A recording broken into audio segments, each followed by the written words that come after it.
할렐루야. 안녕하십니까. 이 시간에는요, 레위기 13번째 말씀에 대한 보충인데요. 더 보충을 하려고 하는 내용은요, 레위기 2장 7절 말씀입니다. 내가 냄비의 것으로 소제를 드리려거든. 이제 냄비의 것으로 드리는 그러한 내용을, 그 의미를 좀 살펴보고자 합니다. 이 말씀을 냄비의 것으로 드리는 것에 대한 구약의 관점에서 보면요, 냄비의 것으로 하나님께 제사를 드리는 이것은요, 가장 가난한 자가 드리는 그러한 내용입니다. 또 이 말씀을 신약의 관점으로 비춰보면요, 부활하시기 전에 십자가에 죽으시는 예수님을 예표한다고 할 수 있는데요. 바로 예수님께서 멸시를 당하시는 그런 고통을 받을 것에 대한 예표입니다. 또 이 냄비의 것으로 드리는 이것을 우리 성도들의 삶에 비추어서 보면요, 부활 성도들의 십자가 신앙이라고 할 수 있습니다. 예수님처럼 멸시를 당하는 것에 대한 그러한 믿음, 그러한 신앙입니다. 먼저 냄비의 것으로 드리는 구약의 관점에서 비춰보면요, 레위기 2장 7절에요. 내가 냄비의 것으로 소제를 드리려거든. 자, 냄비에 소제물을 구워 드리는 그런 사람은요, 구약시대 때 화덕은 고사하고 철판도 없는 자를 가리켜서 한 말씀인데요. 즉 이는 너무나 가난한 자, 극히 빈곤한 자를 뜻한다고 할 수 있습니다.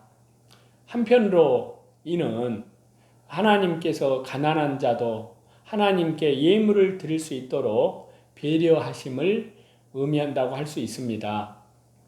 또 다른 한편으로는요, 이는 가난한 자라도 예외가 없이 하나님께 제물을 드려야 함을 의미하는 것으로 그렇게 우리가 이 말씀을 볼 수가 있습니다.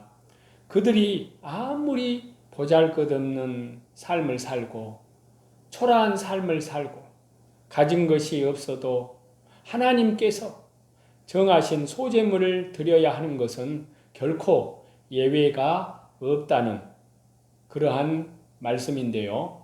물론 이들이 드리는 그 예물은요, 너무나 보잘것없었을 것임에 틀림없습니다.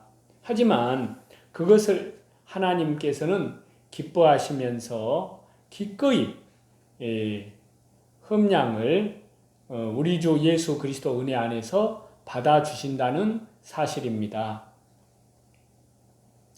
자, 냄비의 것으로 드리는 신약적인 의미로 이 말씀을 신약의 관점으로 보면은요, 거기에 관련된 말씀이 이사야서 53장 2절에서 3절입니다.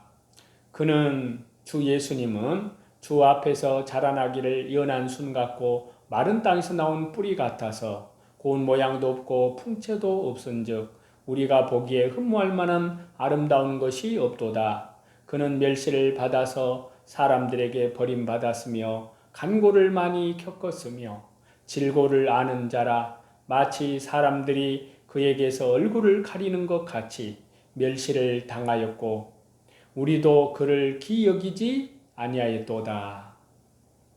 자, 화덕도 없고 철판도 없어서 냄비에다가 굽는 떡의 모양이 어떠할지는 너무나도 뻔합니다.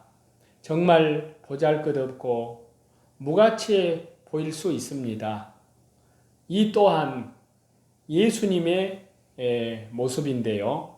이는 주 예수님께서 영광을 입으시기 전에 고난을 당하실 때, 십자가에 죽으실 때, 그처럼 초라하고 보잘것없고 무가치해 보일 것임을 의미한다고 할 수 있습니다.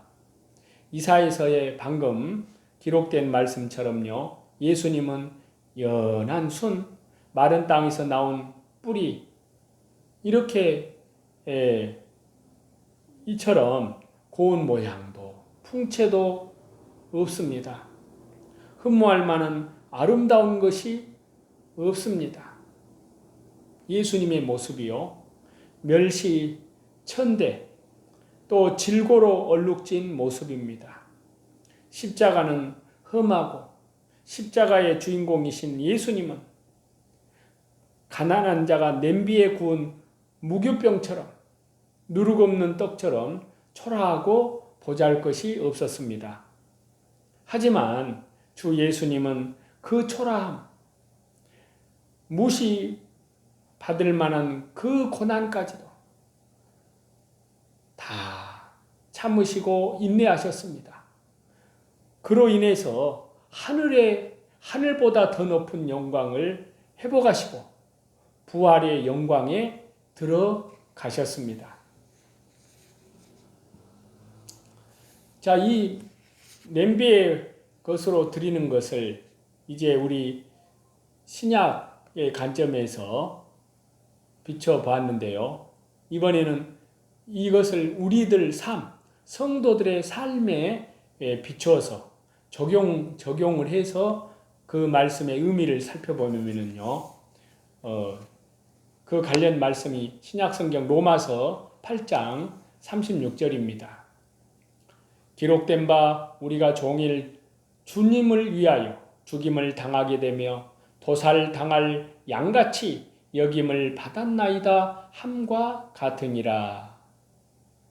가장 가난한 자가 냄비의 것으로 하나님께 제사를 드린 것은요, 참으로 우리 성도들 삶에 비춰보면, 적용을 해보면요,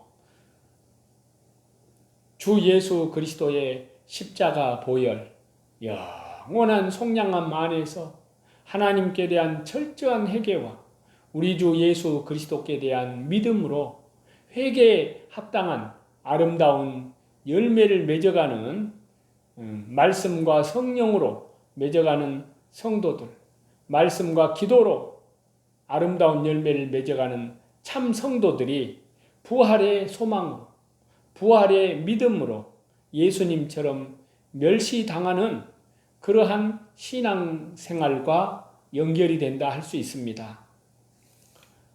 여기 로마서 본문에 있는 말씀처럼 기록된 바 우리가 종일 주를 위하여 죽임을 당하고 도살당할 양처럼 여겨진다는 것은요, 비참한 모습으로 낮아지는 것, 초라해지는 것도 감수한다는 그러한 의미입니다. 십자가 신앙을 가진 그러한 성도라면요, 이는 당연히 받아들여야 합니다. 또 받아들입니다. 물론 이유 없이 낮아지거나 체면 구길 필요는 없습니다. 하지만 십자가를 위하여 또 하나님 나라와 복음을 위한 일이라면 낮아지고 비천해지는 것도 감수합니다. 그래야만 부활의 영광에 가까이 나아가게 되는 것입니다. 하나님의 은혜 가운데에서 주님께서 작정하신 특별히 7년 대환란의 고난의 그 잔을 앞두고 창세 이후로 없는 엄청난 환란의 시대가 닥쳐오고 있습니다. 그러한 환란에서 참으로 오직 나의 의인은 믿음으로 살리라. 어떤 고난과 환란과 역경 가운데에서도 참으로 하나님의 생명이 시작된 구원받은 그날부터 지금까지 그 믿음의 훈련을 이제 그 믿음에 단련된 그 신앙을 7년 환란이라는 거기에서 하나님께서 연단을 시키고 어떠한 고난과 환난 속에서도 그리스도를 시인하고 아무리 엄청난 고통이 온다 할지라도 심지어는 이제 7년 대환란 때 짐승의 표를 받지 않기 위해서 순교를 마다하지 않는 그러한 환란의 때가 옵니다. 주님이 언제 재림하실지 아무도 알 수가 없습니다. 그날과 그 시는 아무도 모릅니다. 환란 전일지, 환란 중간일지, 환란을 다 지난 다음에 오실지, 그것은 하나님의 절대 고난에 있습니다. 그날과 그 시는 아무도 알지 못하나니 하늘의 천사들도 아들도 모르고 오직 아버지만 아신다 했습니다. 아버지께서 자기 고난에 두셨다 그랬습니다. 지금 되어지는 세계에 돌아가는 모든 정세는 참으로 우리 주 예수 그리스도의 재림을 향하여 나아가고 있습니다. 그 이전에 적그리스도가 출현할 수 있는 그러한 무대가 다 준비되고 있습니다. 바로 요한계시록의 그 말씀에 기록된 모든 징조들이 다 이루어지고 있습니다. 참으로 우리는 그러한 시대를 알고 더욱더 깨어서 말씀 중심으로, 기도 중심으로, 예배 중심으로, 또 특별히 밖으로는 복음 사경회를 통해서 하나님 나라와 복음을 위해서 신실하게 살아 나아가야 됩니다. 오늘도 나를 부인하고 나의 십자가를 지고 믿음으로 에녹이 300년 동안 하나님과 동행한 것처럼 저와 여러분도 우리 주 예수님 은혜 안에서 말씀과 기도로 성령님의 인도하심 따라 날마다 믿음으로 동행하는 저와 여러분이 다 되시기를 우리 주 예수 그리스도 이름으로 간절히 축원합니다. 찬송 드리시겠습니다. 찬송 309장입니다.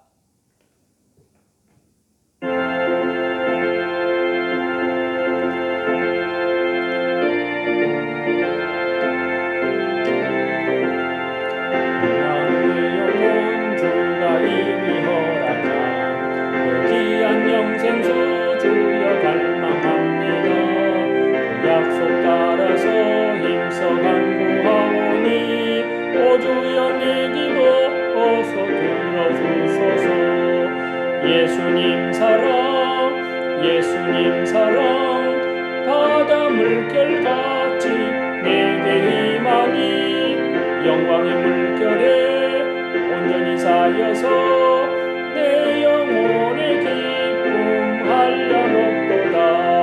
주에게 약속한 금리 내려주시려 은혜의 저구름 건너편에 떠올라 그 귀한 징조가 내게 밝히 보이니 나 힘을 다하여 주께 간구합니다. 예수님 사랑 예수님 사랑 바다 물결같이 내게 희망이 영광의 물결에 온전히 쌓여서 내 영혼의 기쁨 한량없도다. 내의 손앞이 지금 왼쪽이 내려 구원의 큰 강물 흘려가고 넘쳐서 제 주한 모든 죄 모두 씻어버리니 나 지금 은혜를 충만하게 받았네. 예수님 사랑 예수님 사랑 바다 물결같이 내게 임하니 영광의 물결에 온전히 쌓여서 내 영혼의 기쁨 한량없도다. 차고 넘치는 주의 은혜의 물결 힘차게 밀려와 내게 만족합니다.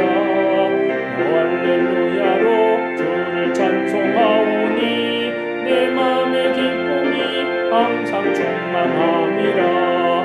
예수님 사랑 예수님 사랑 바다 물결같이 내게 임하니 영광의 물결에 온전히 쌓여서 내 영혼의 기쁨 한량없도다.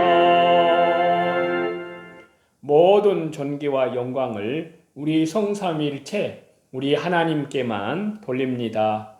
감사합니다.